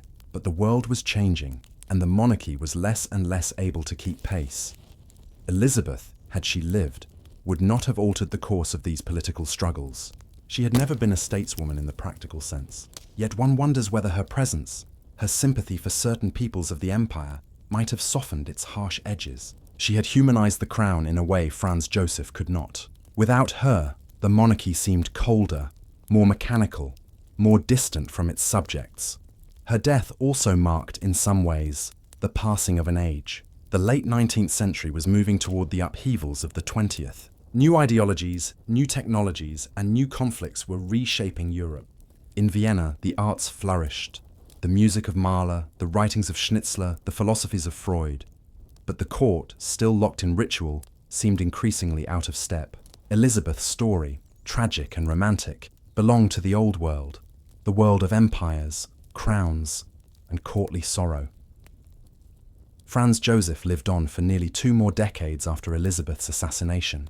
He continued to reign until his death in 1916, during the midst of the First World War.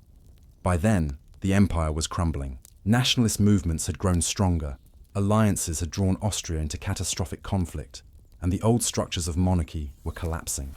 Elizabeth did not live to see this, yet one might imagine that even in her melancholy, she would have grieved at the destruction of the empire that had defined her life, even if she had often rejected it. Within the imperial family, Elizabeth's absence was deeply felt. Her children carried her memory in complex ways. Gisela lived a quiet life, distant from politics. Marie Valerie, her youngest, who had been closest to her, preserved her writings and poems, ensuring that her voice would not be lost. Rudolf, her only son, had already died tragically years earlier, his suicide at Mayerling casting a shadow over the dynasty. In this way, Elizabeth's death seemed not an isolated tragedy, but part of a chain of sorrows that followed the Habsburg line. In Hungary, her memory became a rallying point for national pride. Statues of her were placed in parks, her name attached to institutions. Hungarians spoke of her not only as their queen, but as their friend. Even decades later, when the empire finally collapsed after the First World War, Elizabeth's image remained untarnished. She was remembered not as a symbol of monarchy, but as a woman who had understood them. In Austria, the myth took a more nostalgic form. The Viennese public adored her memory, particularly in the softened image of the young empress preserved in portraits and later films. She was remembered less for her absences, her melancholy, her starvation, and more for her beauty, her grace, her tragic fate. This selective memory suited the empire's decline. As the monarchy faded, Elizabeth's image became part of a romanticized past, a reminder of an age that felt distant, yet still lingering in statues and stories. As Franz Joseph continued to rule, alone and disciplined, the world outside the Hofburg shifted faster than he could contain it. The empire would outlive Elizabeth by less than 2 decades. But her death had already signaled the fragility of that world. She had represented its contradictions, the glamour and the sorrow, the grandeur and the disillusionment. Without her, those contradictions seemed sharper, more visible, harder to ignore. And so the empire continued, its routines unchanged, its emperor still on the throne, but always with a sense that something had ended in Geneva in 1898. Not the empire itself, not yet, but a certain spirit, a certain illusion, a certain presence that had once softened its sternness. Elizabeth had been both within it and apart from it. In her absence, the empire moved closer to its inevitable decline, and you may find yourself asking, if Elizabeth had lived to witness the empire's collapse, would she have felt vindicated in her rejection of court life? Or would she have mourned the fall of the very crown that had both imprisoned and defined her? After Elizabeth's burial in the Capuchin crypt of Vienna, her presence did not fade into silence. Instead, it grew louder in memory. Death, which she had long courted, made her into something she could never quite be in life. An enduring figure of fascination, a symbol that could be shaped and reshaped according to the desires of the age. In the years immediately following her assassination, Elizabeth was remembered primarily through public memorials. Statues appeared not only in Vienna, but throughout the lands of the empire. In Budapest, her likeness was placed in prominent squares, showing her as regal yet approachable. In Geneva, at the site of her death, a monument was erected that portrayed her not as a monarch, but as a woman, fragile and human, caught by the cruelty of fate. These statues became points of quiet reflection, not only for admirers of the Empress, but for ordinary people who felt her loss as a reminder of the fragility of life. The court, however, treated her memory differently. Franz Joseph ensured that her funeral and commemoration were conducted with proper dignity. But the Habsburg court never lingered on tragedy for long. Rituals carried on. Ceremonies continued. Elizabeth, who had spent her life avoiding the duties of empire, was ironically remembered within its traditions, preserved in portraits and records. Yet the image that circulated outside the court began to take on a different shape. One freer, more romantic, less bound by formality. In literature, Elizabeth soon became a subject of fascination. Writers spoke of her beauty, her sorrow, her yearning for freedom. They described her long walks, her hidden face behind fans and veils, her endless travels that seemed to chase after something unseen. To many, she came to symbolize the restless spirit of the 19th century itself, caught between tradition and modernity, bound by duty yet longing for escape. Her poetry, discovered among her personal papers, deepened this impression. When published, it startled readers with its candor. The Empress, who had seemed distant, aloof, and silent, had left behind words that revealed her inner despair. She wrote of death as a release, of life as a burden, of the crown as a chain. These verses were not polished works of art, but they carried an authenticity that made them powerful. They transformed her into a tragic heroine, a woman who had struggled silently against the very role that defined her. As the 20th century unfolded, Elizabeth's image took on new forms through art and media.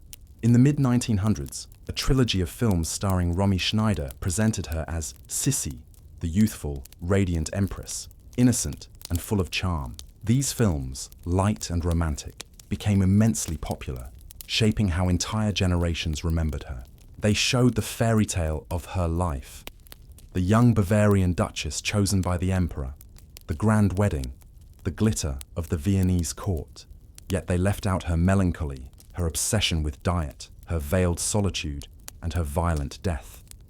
The films created a softened legend, one that suited the nostalgia of post-war Europe. People wanted to remember grace, not grief, beauty, not despair, and so the cinematic Sisi became one of the most recognizable figures of popular culture, a symbol of timeless romance. Even today, in Austria, Germany, and beyond, the name Sisi conjures not the real Elizabeth, but the romanticized heroine of the screen. Museums too began to enshrine her story. The Hofburg Palace opened exhibitions dedicated to her life. Visitors could see her dresses, her parasols, her personal items, preserved carefully behind glass. These displays did not only tell history, they offered intimacy. People could stand before the very objects she had touched, the garments she had worn, and imagine the presence of the Empress. In Vienna, the Sisi Museum became one of the most visited attractions, drawing not only historians but tourists, eager to glimpse the myth. Elizabeth also became a figure of tourism beyond Vienna. In Hungary, she was remembered with affection as a queen who had spoken for their rights within the empire. Her name was given to bridges, hotels, parks, and hospitals. In Geneva, her assassination site became a destination where visitors left flowers and paused in silence. In Corfu, where she had built the Achillean Palace as a retreat, her memory still lingered in the grand halls and statues she left behind. Each place she had touched in her wanderings claimed part of her story. Over time, Elizabeth's myth expanded beyond history into psychology and philosophy. Some saw in her the archetype of the restless soul, a person who seemed to have everything: beauty, wealth, position, yet could not find peace. Others viewed her as a symbol of resistance, a woman who quietly defied the expectations of empire by refusing to be fully present in her role. Feminist writers later found in her story an example of the constraints placed on women, even those who appeared to hold power. Yet for all these interpretations, one truth remained constant. Elizabeth was remembered far more for her legend than for her reality. The details of her strict diets, her endless hunger, her veils and silences, these were often softened or forgotten. Instead, the world chose to remember her as it wished: radiant, tragic, romantic, and eternal. In this way, Elizabeth succeeded in shaping her own memory. She had refused to be painted in her later years, had hidden her face from the public, had concealed her reality behind veils. As a result, she was remembered forever as the young empress, her beauty untouched by time. The myth preserved her as she had wanted to be seen, not as she truly was. And so today, when visitors walk through Vienna or Budapest, they still encounter her presence. Statues gaze quietly over public squares. Museums preserve her handwriting. Films play her story again and again. Tourists speak her name. And in all of this, the woman who once longed to vanish remains endlessly visible. But this visibility raises a question. If Elizabeth had lived to see herself turned into legend, would she have been horrified at the distortion or secretly pleased that, at last, she had escaped reality and become myth? By the time Elizabeth's coffin was placed in the Capuchin crypt in Vienna, the Habsburg monarchy still seemed unshakable. Franz Joseph remained on the throne. The empire, vast and sprawling, continued its ceremonies and traditions. But beneath the marble facades and military parades, its foundations were already cracking. Elizabeth did not live to see the collapse of the world that had defined her life. Yet the decades following her death carried the monarchy into its final chapter. When she was assassinated in 1898, Austria-Hungary was still one of the great powers of Europe. It stretched from the Alps to the Balkans, from Bohemia to Transylvania. Its capital, Vienna, was among the largest cities on the continent, a place of music, science, and glittering culture. But it was also a place weighed down by contradiction. An empire made of many nations, yet ruled by one crown. Franz Joseph ruled with the same sense of duty he had carried since youth. He was by then an old man, bound by routine, rising early, working late, rarely altering his schedule. He embodied continuity, and for many, his presence reassured. But the world outside the Hofburg Palace was shifting quickly. New national movements challenged the empire's unity. Hungarians pressed for greater autonomy. Czechs demanded recognition. Croats, Serbs, and Romanians voiced their grievances. Each group saw itself not as a piece of a vast whole, but as a nation deserving its own destiny. This rising nationalism was not new. Elizabeth herself had sensed it in her sympathies with Hungary. But after her death, the tensions grew sharper. The empire had tied itself together with compromise in 1867, yet no further accommodation was made. Franz Joseph, cautious and traditional, resisted sweeping reforms. The monarchy stood still while the ground beneath it shifted. Meanwhile, Europe was entering a new century, one shaped by rapid change. Railways spread, cities grew, technologies advanced. Political ideas too evolved. Socialism, anarchism, and nationalism challenged the old hierarchies. The Habsburg monarchy, with its court rituals and centuries-old traditions, seemed increasingly out of step. Elizabeth had once complained that the court was suffocating. Now the empire itself seemed weighed down by its inability to change. The emperor bore these challenges with stoic calm, yet sorrow followed him. After Elizabeth's death came new tragedies. In 1914, his heir, Archduke Franz Ferdinand, was assassinated in Sarajevo. The killing was not just a family loss, but the spark that ignited the First World War. That conflict, vast and devastating, would prove fatal to the Habsburg monarchy itself. The war tested the empire in ways it could not endure. National groups who had once been held together by loyalty to the dynasty now questioned why they should fight for Vienna. The military struggled, supplies dwindled. The empire, stretched across many fronts, weakened under the pressure of modern warfare. By 1916, Franz Joseph himself, who had ruled since 1848, died at the age of 86. His reign had lasted nearly 7 decades, one of the longest in European history. He was buried beside Elizabeth in the same imperial crypt.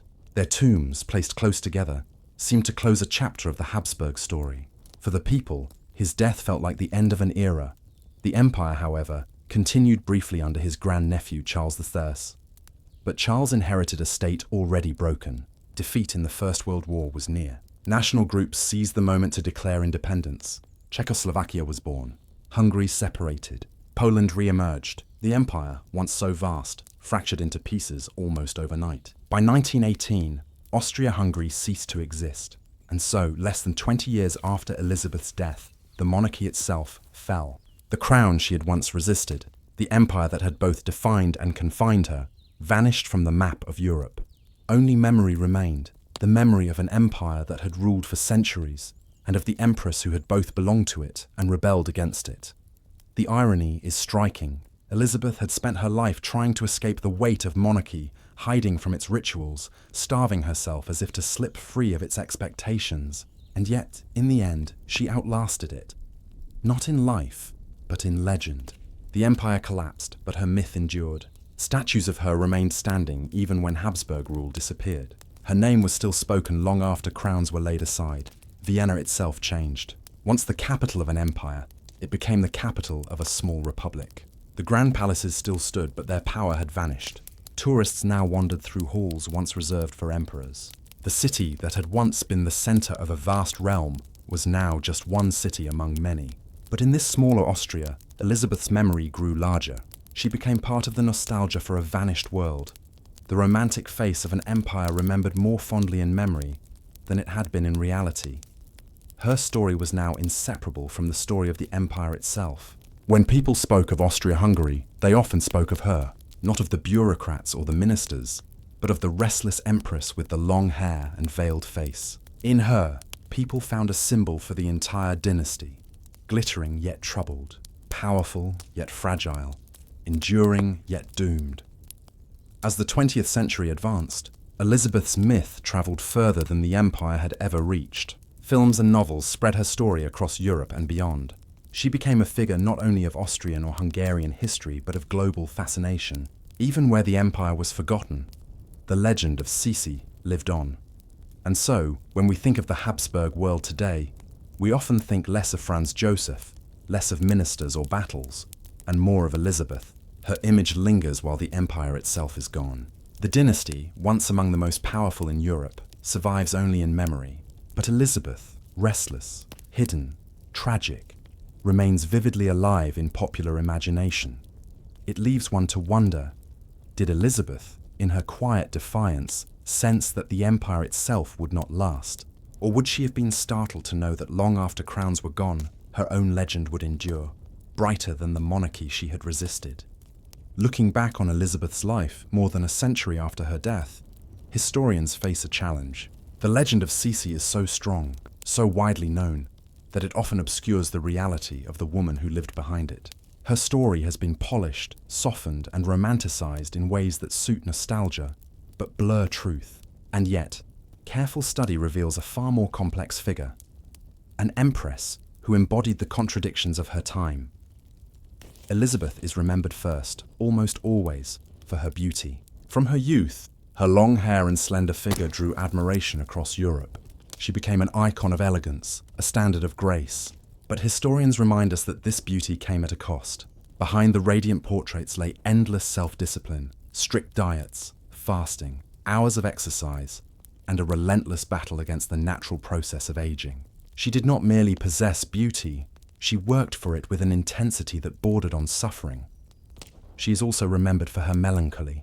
Many accounts describe her as restless, lonely, and burdened by sorrow.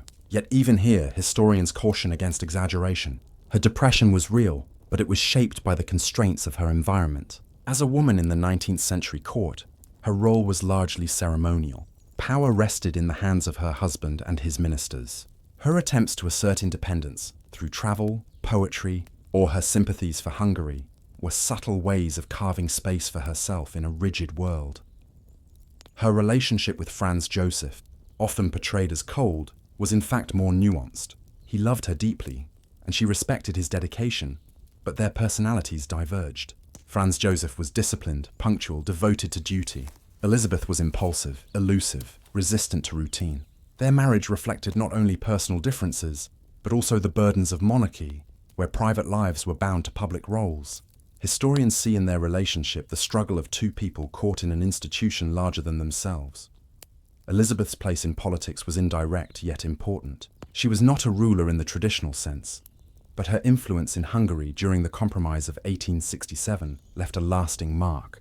Her sympathy for Hungarian culture, her efforts to learn the language, her genuine affection for the people, these softened the monarchy's image in Hungary. Historians credit her with helping Franz Joseph accept the compromise that created the dual monarchy. Without her, the negotiations might have been colder, harder, less successful. At the same time, historians recognize her limits. Elizabeth was not a reformer in the modern sense. She did not craft policies, draft laws, or manage administrations. Her influence was symbolic rather than structural. Yet symbols matter. To Hungarians, she represented respect and recognition. To Austrians, she represented beauty and dignity. To the world, she represented the allure and tragedy of monarchy itself. Her assassination in 1898 gave her story a dramatic conclusion. But historians remind us that her life had already been shaped by themes of absence and withdrawal. Luigi Lucchini, the anarchist who killed her, did not know who she was until after the fact. His intention had been to strike at nobility in general, not Elizabeth in particular. This detail underscores the irony of her death. She, who had spent years trying to disappear, became the most famous victim of anarchist violence in her time. In modern analysis, Elizabeth is sometimes interpreted through the lens of psychology. Scholars examine her eating habits, her obsession with exercise, her avoidance of aging, and her fascination with death. Some suggest she may have suffered from disorders we recognize today: anorexia, depression, perhaps even anxiety. These diagnoses, while speculative, highlight how her struggles resonate with modern understandings of mental health. She was, in many ways, a woman out of time, facing pressures of appearance, duty, and isolation that remain familiar even today.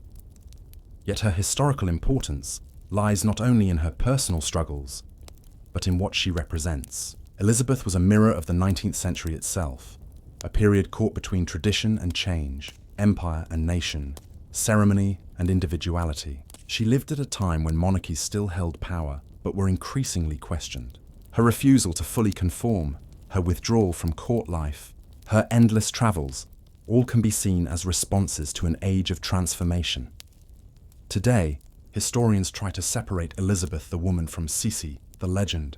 The legend is romantic, graceful, timeless. The woman was restless, complex, sometimes unhappy, sometimes defiant. Yet both remain inseparable. The myth keeps her alive in popular culture, while the historical record reminds us of her humanity. She was not only a symbol, but a person, a daughter, a wife, a mother, a poet, a traveller, and at last, a victim. Her place in history is therefore unusual. Many empresses and queens are remembered for their political actions, their wars, or their reforms. Elizabeth is remembered for her absence, her refusal, her beauty, and her sorrow. Her story teaches us not about statecraft, but about the limits of power, the weight of expectation, and the personal costs of monarchy. And as you reflect on her legacy, you may find yourself asking, is Elizabeth remembered because of what she did, or because of what she could not do, because she embodied the longing for freedom that so many feel but cannot fulfill? You have now travelled through the life of Elizabeth of Austria, empress of one of the most powerful realms of her time. From her carefree childhood in Bavaria, through her uneasy marriage to Franz Joseph, her struggles with court life, her sympathies for Hungary, her relentless pursuit of beauty, and her endless travels, you have seen how a single life can reflect the pressures of an entire age. Her story is remembered most often as a tale of beauty. Painters captured her face, writers praised her elegance, and admirers across Europe whispered about her charm. She seemed almost untouchable, a figure of grace in an empire of stone. But you know by now that this beauty was not effortless. It was the product of discipline, self-denial, and sacrifice. Hours of exercise, days of fasting, endless rules of diet and ritual. Her life became a struggle to preserve an image that the world demanded of her. It is here that her story carries its greatest irony. Elizabeth is remembered as the most beautiful woman in Europe. Yet her beauty was also her prison. She starved herself not from abundance but from necessity. She fought against time, against change, against the natural course of life itself. And in this struggle, she left us with a lesson that remains hauntingly relevant. Her sorrow is also remembered. Elizabeth lived in palaces but often felt like a prisoner. She had power in title but little in practice. Her marriage bound her to duty, yet she longed for freedom. She travelled endlessly, but no destination ever seemed to offer rest. Her poems reveal a restless mind, searching for meaning in a world where her role was already decided. She turned her face to the sea, to the mountains, to the open road, always chasing a kind of peace that remained just out of reach. Her death, sudden and violent, froze her legend in time. On the shore of Lake Geneva, she fell to the blade of an anarchist who barely knew her name. In that moment, the woman who had spent her life trying to disappear became unforgettable. Newspapers across Europe printed her image, her name, her story. And in the decades that followed, the myth of Sisi grew stronger than the memory of Elizabeth herself. What remains is a figure of contradiction. She was both admired and pitied, both loved and misunderstood. She lived in the most glittering courts of Europe but longed for solitude. She embodied the monarchy but withdrew from its duties.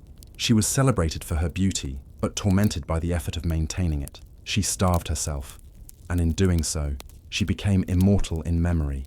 Forever, the young, slender empress whose sorrow could never be fully measured. Her empire has long since vanished. The Austro-Hungarian monarchy collapsed in the ruins of the First World War. The palaces where she once walked are museums now. The titles she bore are no longer claimed. But her story endures. It endures not because of battles won or laws passed, but because of the humanity behind the crown. In Elizabeth's life, you glimpse the fragility of a world that seemed unshakable. You see how even an empress draped in jewels could feel powerless. You see how beauty, so admired, can become a burden. And you see how history remembers not only the victories of kings, but also the quiet tragedies of queens. As you close this journey, perhaps the question is not only who Elizabeth was, but why she continues to fascinate us. Perhaps it is because she reminds you of the tension between appearance and reality, between duty and desire, between the life the world expects and the life one longs to live. In her search for freedom, you may see something of your own. In her sorrow, you may recognize the struggles of many. And in her beauty, so carefully guarded, you may recognize the price of being seen. Elizabeth of Austria, empress, traveller, poet, and finally legend, remains one of history's most haunting figures. She starved herself, yet fed a myth that still endures. She withdrew from the world, yet became unforgettable. She lived in sorrow, yet left behind a story that continues to be told. And so her legacy lingers, calm but unyielding, a reminder that behind the walls of palaces and the weight of crowns, history is made not only by power, but by the quiet struggles of the human heart.